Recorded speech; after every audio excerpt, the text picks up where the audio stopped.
I really, really liked the way we played in the first half.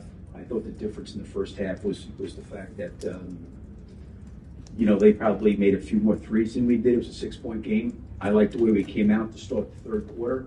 And then I think from there, I think you're right. We kind of fell back into, and I said this, this is this team's challenge, consistency, and sustainability of doing it for a long period of time.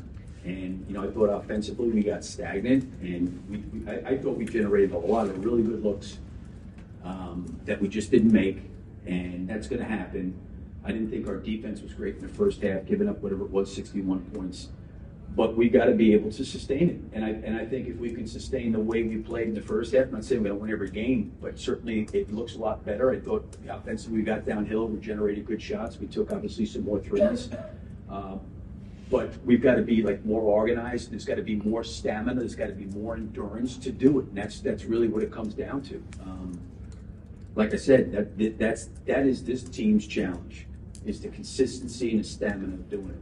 Were you okay with all that stuff goes into it. Like, we did a pretty good job in periods of time where we shifted and helped each other. And then there was some other times I thought to start the game we fouled too much. Immediately we got them into the bonus very early.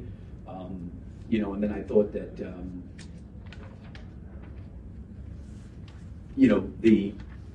the physicality on drives, I think we needed to give more resistance going to the basket. I don't think there's any question about that. Billy, Nikola Vucevic clearly expressed some frustration one time when in the third quarter. It came after a stretch where he had just drawn that technical foul, but also a stretch where he hadn't touched the ball very much on offense. What kind of happened from your perspective with that situation? Well, I talked to him about it, but I mean, I think whether he was frustrated not touching the ball, the way we were playing offensively, because I certainly could see it too. But, like I told him, I went, listen, I've said this before, I think confrontation's good. I think it's healthy, I think it's good, and I got all the respect in the world for Vooch, and, he felt a certain way, and I kind of said what I felt, and, he's probably not wrong for feeling the way he did, but how do you channel that in a way that kind of galvanizes the group and lifts them up, and, in the moment, maybe I could have handled it better with him, and maybe he could have handled it better both with me. It wasn't anything disrespectful or anything else. I think he was just kind of frustrated with the way we were playing. And you know what? I didn't blame him. I felt probably in line with him. But there's got to be a way that we can together solve those issues and those problems. And certainly in timeouts, those things are being confronted and talked about, but we've got to have more stamina on both ends of the floor doing what we're doing. And I think the confrontation piece is really, really good. And I think it's really healthy. I think it needs to happen as much as possible. Billy, I don't mean to be... I think it's habitual. Some of the things that we're going to need to do, we do them. Like, we've shown, it's not like we just don't do it for full 48 minutes, but do we have enough resiliency when we're not making shots to still keep staying with it? That was my message at halftime. I don't know what we shot from three in the first half. Off the top of my head, it was from the 20 percentile somewhere. But you can just tell guys get down, they get dejected. There's got to be some resiliency and some fight to get through that. Again, I'm going to say it's not like we have got to be able to sustain a standard of play on both ends of the floor. And that's something we talked about last year as well. It's the same. It is, and and listen, the same. I said, I said before, what's going to change? Same group, same coaches, same everything else. So, to me, again, it's the consistency piece of doing it. So, I'm just gonna. Now, I will say the one thing I think was good. With some of the heated conversations and confrontation, is that would have never happened last year, ever. There would have been a quiet group, everybody. So the confrontation piece, I think, is a sign that that it's important to them, and that they know that there's things that we've got to do better.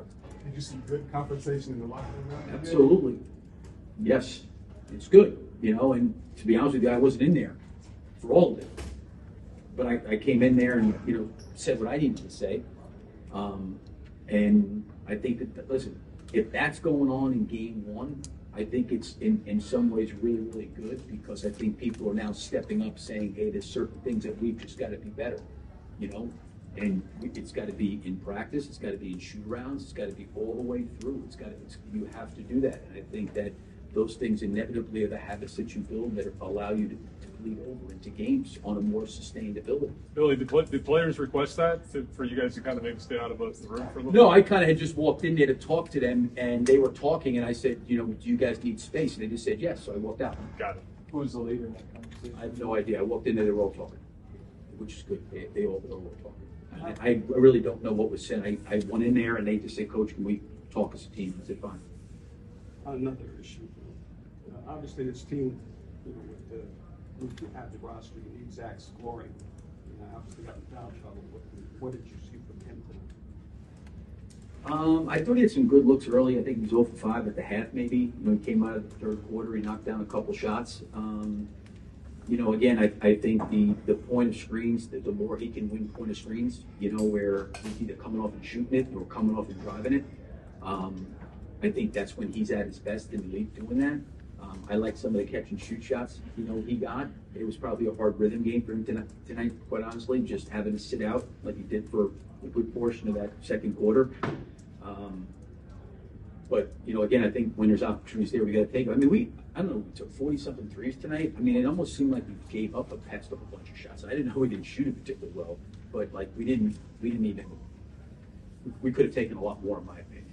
I'm not saying that we should have taken more with the way we shot it tonight, but we've got to be able to, when we have them, and I think when Zach gets those opportunities to go, lets it go, the better. Billy, if it comes down to shooting that many threes, do you focus on? That's an interesting question, because I've been dealing with the last 2 years how we don't take enough threes. Now we take 40 threes, now it's about makes.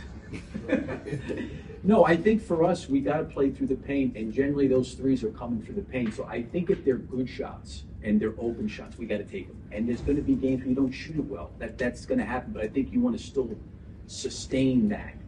I'm not going into any game telling them, hey, listen, we got to get up 45 threes, or hey, if we're 25%, we got to stop shooting. I'm not telling them that. To me, it's about generating good shots and good offense, and we've got to be able to generate good shots and good offense. And you know what? I want guys confidently shooting the basketball, and I think that's one of the things that was a little bit of an issue for us last year. Is I think we bypassed a lot of shots, so we got to take those shots.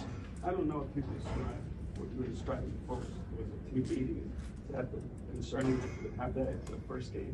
I don't know if it was a team meeting. They were talking after the game. I walked in there and they were speaking, and I walked out and I went back in there after. I don't know if it was how it was after the game. I'm sure they're always talking and stuff, but I'm not going to sit there and say it was anything that was completely bad. Nothing like that. They were in there talking.